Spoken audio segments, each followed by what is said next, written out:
Mesdames, ne vous est-il pas déjà arrivé de laisser vos émotions colorer vos vies? Que ce soit le rouge de la dominance, le jaune de l'influence, le vert de la stabilité et le bleu de la conformité, de ces couleurs découlent des significations parlantes. Notre réseau a demandé à Daniel Roberge de nous faire découvrir ces notions de couleurs et qui teintent justement ces relations que nous entretenons avec autrui. Allô, Daniel? Exact. Oui, allô, Lise, je suis tellement contente parce que le 8 décembre prochain, on va tenter d'explorer les divers styles de communication, hein, décortiquer ça, pour mieux comprendre pourquoi dans une même situation, on a des émotions qui sont différentes d'un individu à l'autre.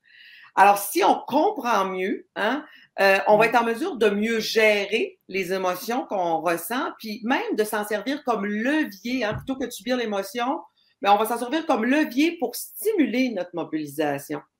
Justement, Anne-Marie, dans le cadre de ta maîtrise, tu t'es penchée sur les émotions. Qu'est-ce que tu nous as préparé pour l'activité du mois de décembre? Oui, effectivement, Lise, c'est sûr que durant ma recherche, je me suis rendu compte que certaines émotions, comme la peur, par exemple, pouvaient être un frein à la mobilisation des femmes en politique, mais pas que. Donc, on parle des peurs en général parce qu'il y en a une pléthore. Puis, il y a différents ressentis, puis ressentiments aussi que l'on peut connoter à la peur.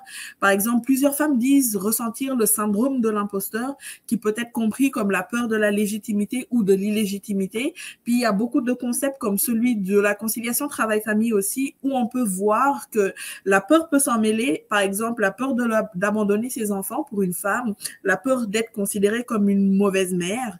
Donc, toutes ces émotions-là sont un élément central dans nos décisions, puis permettent aussi par truchement de dompter nos peurs, puis de se challenger afin de réaliser de grandes choses. Donc, on va essayer de déconstruire ce qu'un auteur appelle le travail émotionnel, donc qui est tout justement l'effort réalisé pour rendre les émotions conformes à nos attentes sociales. Donc, par exemple, en termes d'attentes sociales, on attend que les femmes soient gentilles. Donc, tout ça n'est que construit social. Donc, on va essayer de déconstruire cela lors de l'activité du 8 décembre.